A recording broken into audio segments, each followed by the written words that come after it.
Hey everyone, welcome back to the Beyond Podcast. I'm your host, Dr. Flora.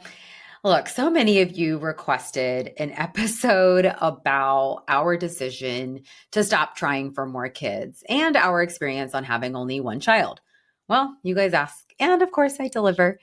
If you are not a one and done family, please still listen to this episode. It'll help you gain perspective. It'll help you learn a little bit, and maybe it'll impact the way you see others and the questions that you ask. The background of our infertility journey is also important. I did a 3-part series going through it all. So if you haven't listened to those yet, it may be helpful to listen to that first to understand the foundation before jumping onto this one. Either way, I'm excited to share this one with you guys. So let's do this.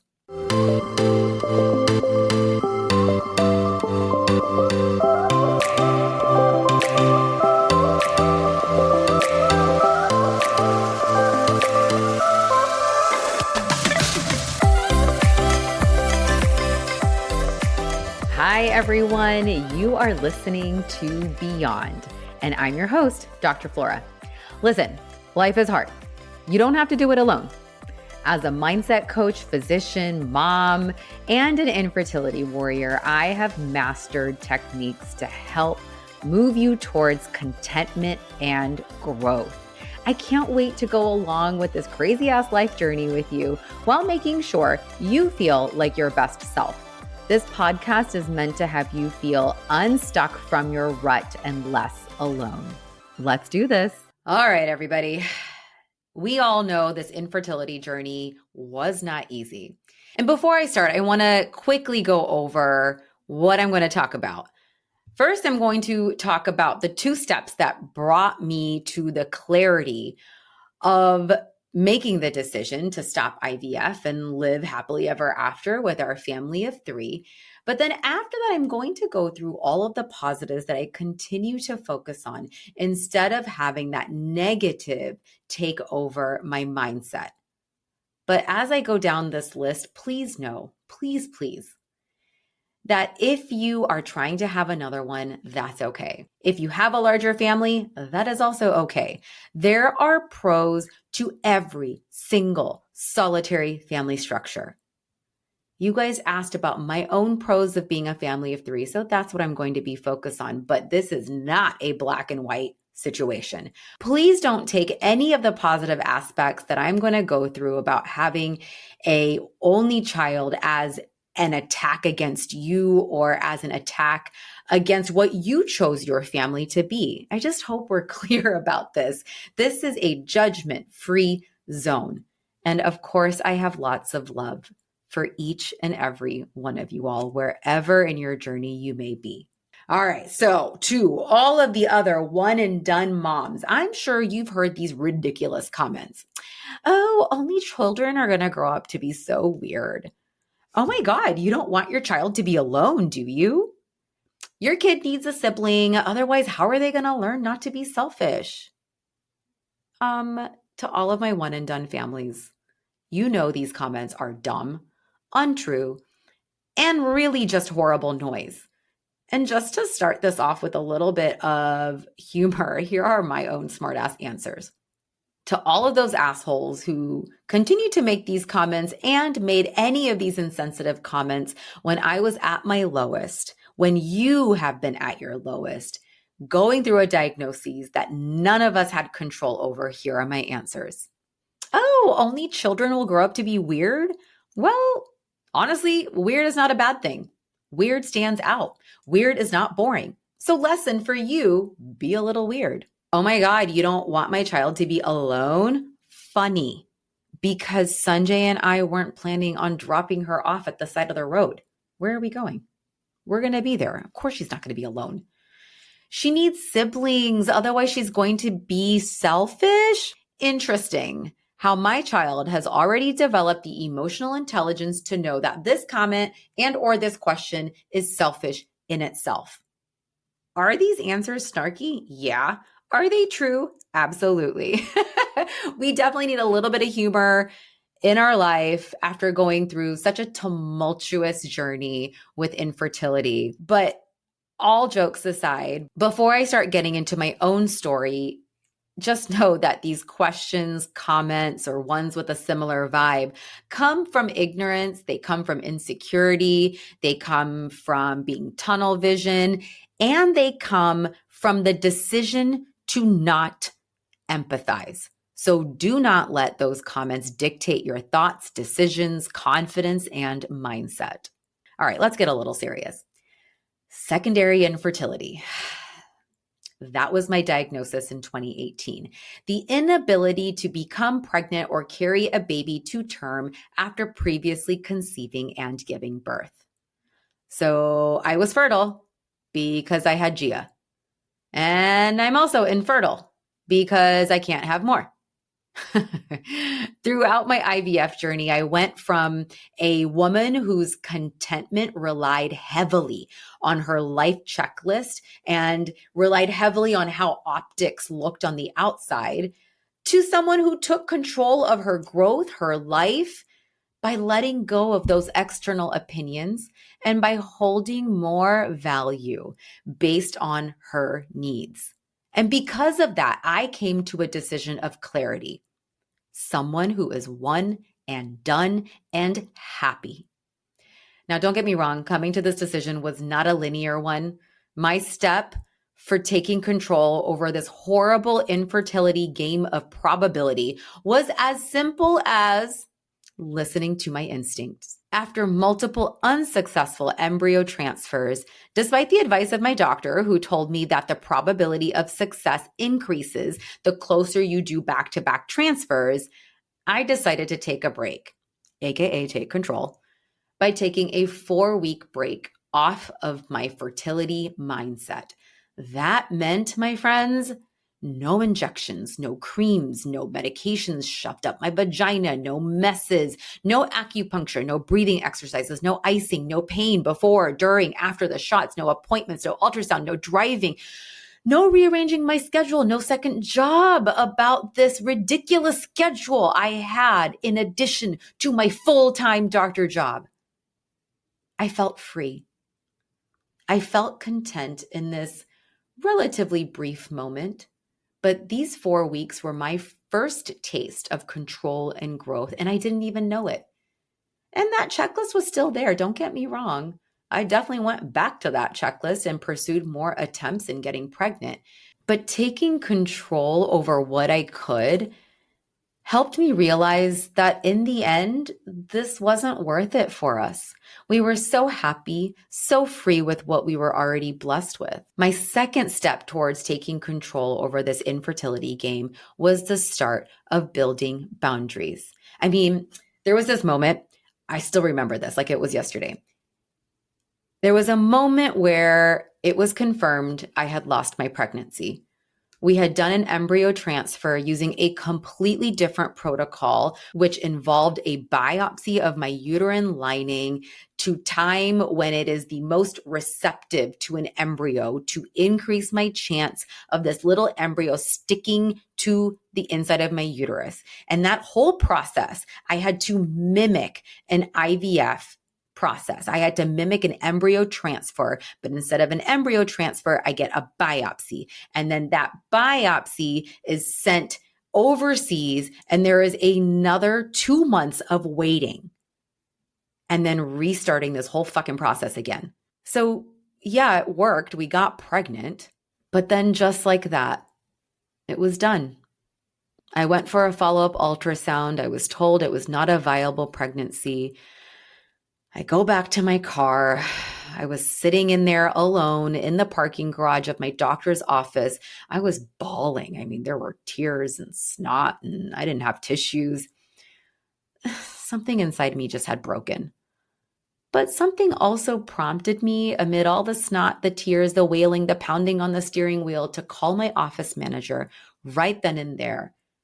And I told her, look, I'm going through a lot. I just lost a pregnancy. I need to take time off effective immediately. You know, what's weird? It was the only time that I felt safe to pause and to start on myself from scratch. This was the first time in my life, in my educational and professional career ever, that I took time off for myself. I mean, I knew I had to stop hustling. And what I mean by that is I had to stop trying to do it all when life got harder. All I needed to do was to simplify my life to just my priorities. Me, Gia, and Sanjay. Done. So by taking that time off, I gave myself permission to grieve and to sit in the shit that is involved with the lows of infertility. And I executed my plan. After healing, all of my decisions depended on my priorities, me, Gia, and Sanjay. And that led to holding boundaries. I started to keep boundaries at work. So if I had to change my patient schedule around due to a sudden change in my fertility appointments, which happens often because none of our bodies are textbook, I would not double book. I would not work extra hours. I stopped accommodating more patients or canceled patients. I stopped becoming a yes woman because I simply did not have the bandwidth. I stopped feeling guilty for not being everything to everyone. It just didn't make sense that I didn't include myself in my own priority list. By putting up this boundary, I told myself I can be there for me. And along the same lines, I started to keep boundaries with family and friends when it came to what to share with who in regards to my infertility ins and outs. I started to be choosy with what I shared. I guess let me put it this way. I wouldn't go to my accountant for law advice, or I wouldn't go to my own doctor for tax advice. Yeah, I mean, each person would offer personalized advice based on their experiences and based on others' anecdotes, but they are not experts and their advice may not fit my needs. So I found my people to go to when it came to my infertility. And no, the majority of the time, that was not my immediate family. In order to protect my peace, in order to protect my space, I learned that I always didn't have to go deeper into explanations or deeper into my emotions with others, especially with those who could not or would not offer care in the way I wanted or needed at the time. But I did find my people, and I did rely upon my village to help me get through this, all the ups and all the downs. Through these two steps of gaining control, and after more cycles and many more tries, my brain finally had the space to come to the clarity that I need to make a decision. And that decision was made alongside my husband to simply stop. Gia was 5 at the time, and after taking multiple IVF breaks, stopping just lifted this weight off of my shoulders, and it gave me permission to start making core memories with our beautiful family of 3. And you know what? Actually, I'm going to rewind that. I already started making core memories because somewhere along the way, I decided I needed to change my mindset. I couldn't wallow in the grief because that was affecting not only me, but my family. So it clicked. We were happy. I mean, it went deeper than that. We were fulfilled. We were content. I realized that when I cut out the noise and rewired my brain, this could actually work. Now, we all know this isn't black and white. Of course, I was disappointed. I was heartbroken, and I grieved a lot. And you know what, you guys? It still stings when I see others expanding their families, knowing that I couldn't. Do I want another? Absolutely not. I am 40 years old. I am thriving. I do not want to go through any of that again. Happily, I will say that. But there was a point in time where I did. And seeing others fulfill that part of their dream just reminds me that I didn't. And even though that dream has changed, it still stings. Those scars are still there. But you know what? When I took those necessary steps of taking control of what I can and putting up appropriate boundaries, it didn't change my diagnosis. I mean, I still went through the emotional roller coaster of infertility. I just didn't lose myself along the way. Those two steps freed up my brain's bandwidth and almost canceled the negatives. All of the positives came flooding in. I remember having this conversation with my husband and telling him that, you know what, Sanjay, there's a lot of benefits here. There are a lot of benefits with this decision that will positively affect our entire family. I mean, we tried our best. We gave it our all. It just wasn't meant to be. It didn't happen, and that's okay. I could choose to feel guilty and sad and hurt and inadequate and like a failure, or I could choose to feel none of those things. So that's what I decided to do. I chose to not hold on to an antiquated idea of what a perfect family looked like. I chose to not hold on to things that didn't work out. I chose to not hold on to other people's beliefs and life checkboxes. When I chose me and my family and my now, I started to let go of those desires and I started to make new desires and new dreams, like starting a coaching business. Like starting a coaching business to help high achieving working moms not spiral like I did when life throws them curveballs. To help high achieving working moms not wear burnout like a badge of honor like I did when life got hard. I chose to help women feel seen and heard by starting this very podcast. Yeah, I'm building. And yeah, I'm succeeding, but not bragging. I chose this, remember? I went through the shitstorm that is infertility, and I did not come out winning on that front. I chose to stop. I chose to pivot. I chose to change, and I chose to grow. So let's go over the positives here. First positive, and the most obvious, may not be the most sensitive, but logistics. As a family of 3, look, we're looking at less expenses, smaller home, less extracurricular expenses, less school fundraising donations, less clothing purchases because, God, kids grow like weeds, less travel expenses, less babysitting money, less groceries, meals. I mean, I could go on. And of course, saving money makes my brown girl heart happy. Second, we have more space in our home and in our brains. You all know that I love less physical and less mental clutter. I don't need to manage more personalities. I don't need to understand more personalities. I don't need to manage more schedules. There's less Tetris playing with everybody's schedules.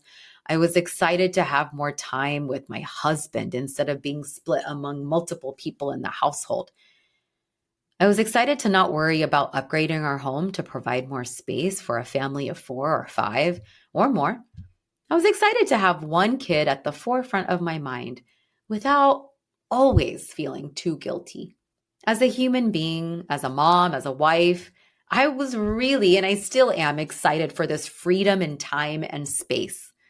Oof, no more pregnancy-related changes, no high medical risk discussions because I was going to be a geriatric pregnancy, no postpartum journey that I had to get through, no more late nights, back-to-back illnesses, diapers, sleep training, needing to split my focus even more, needing to pause when I go through the newborn, infant, toddler seasons. Ugh, it gave me the time and brain space to do what I'm doing now, and I could not be more grateful.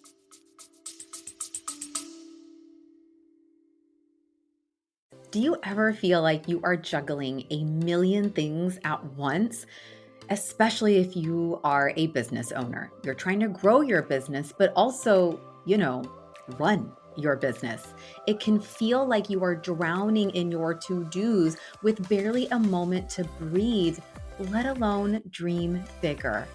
I have been there. Now look, I tried hiring a gamut of virtual assistants, but it often felt like there was just one other thing on my to-do list. I had to spoon feed tasks, constantly check in, recheck their work, and still worry about things slipping through the cracks.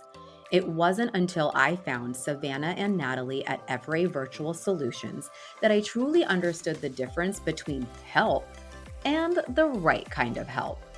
They have extensive marketing, development, and executive assistant backgrounds, so they can take the weight off of your shoulders so you can focus on what you do best, being the visionary. Book a free discovery call on their website and mention this episode for a 10% discount for your first 6 months. Head over to everyvirtualsolutions.com.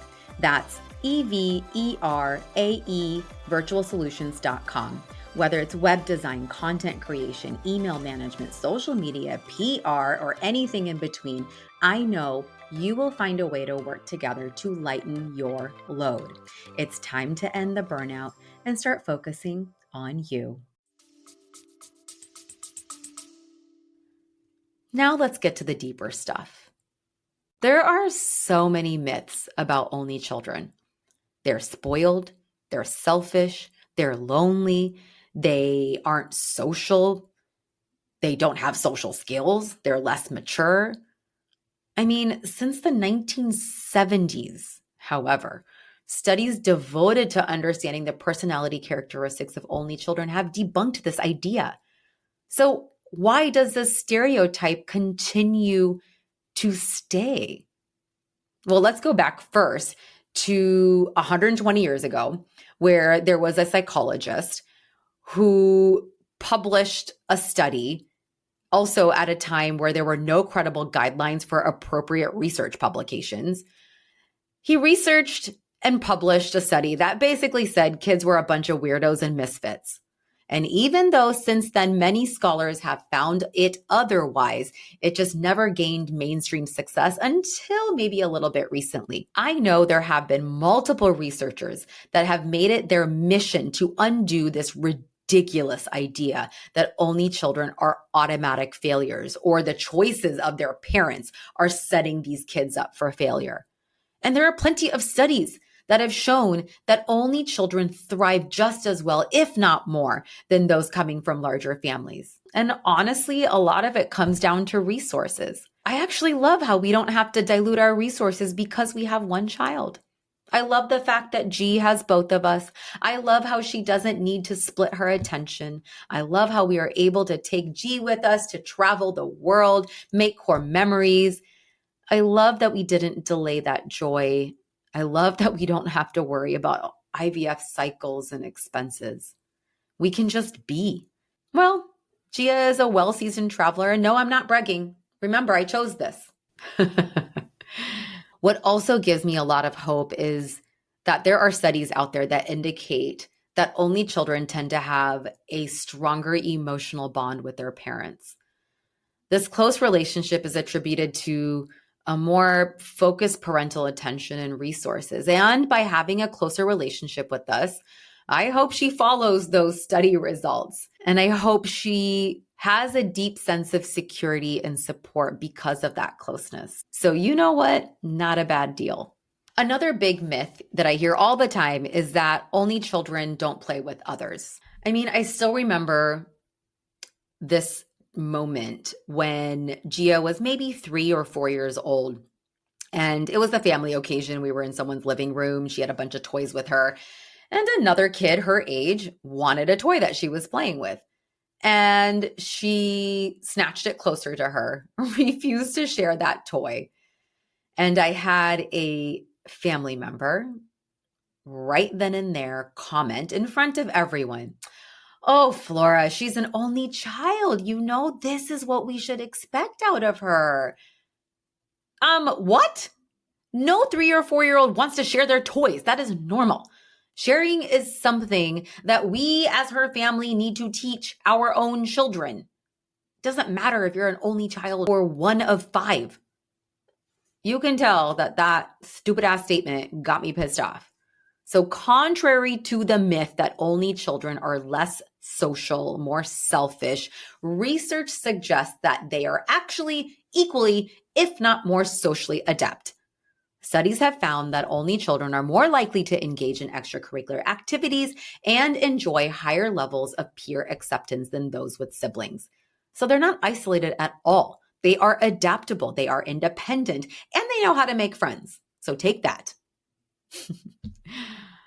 Okay, now what about the myth that only children are spoiled because they get all the attention? Well, yeah, they do. There is no question that only children are highly indulged and highly protected.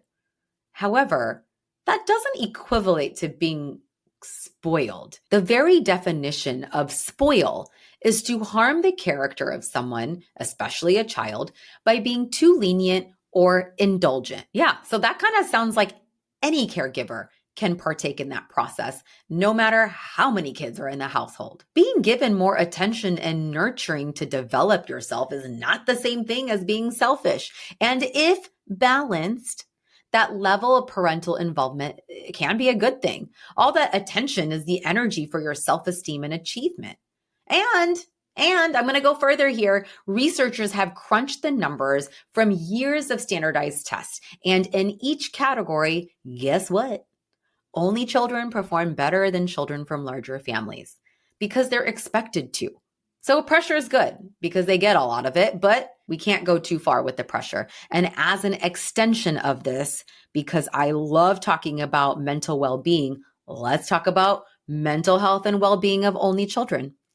There was a recent study published in Nature Human Behavior that found that only children report better life satisfaction and mental health than those with siblings.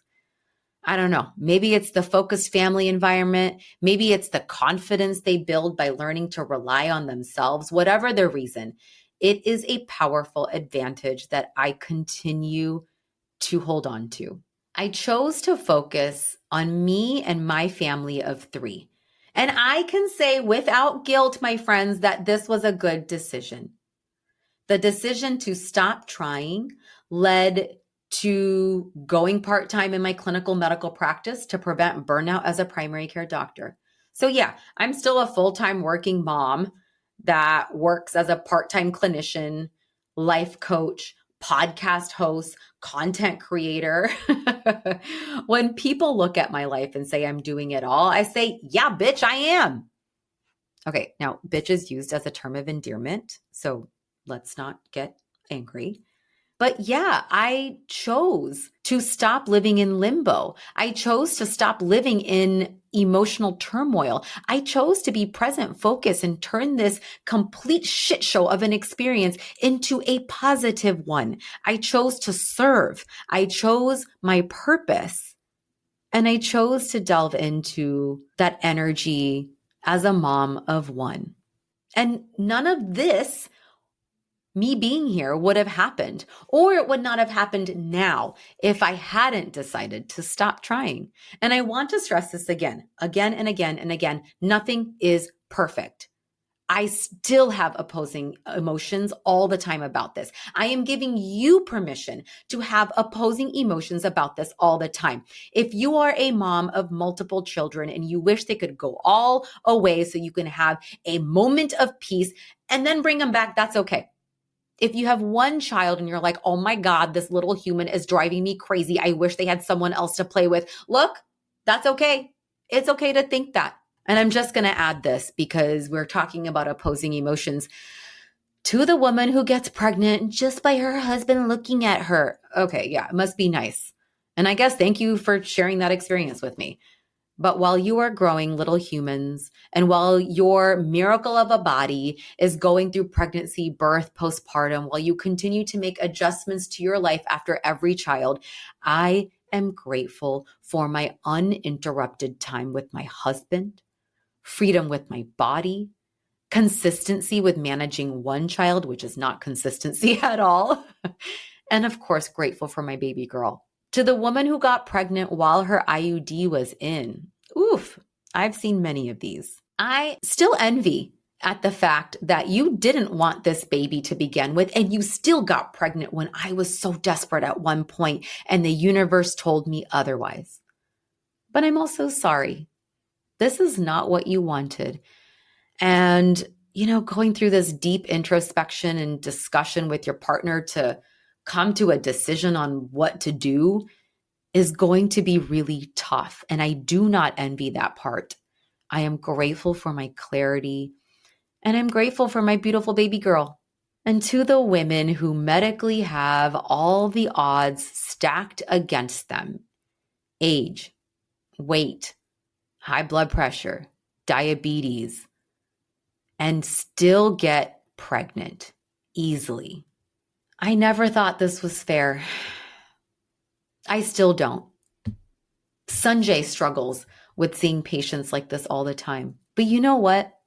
I know nothing else about your life, and I am grateful for my own health. I am grateful that so much good is happening in my mind. I am grateful that so much good is happening in my life. And I am grateful for my beautiful baby girl.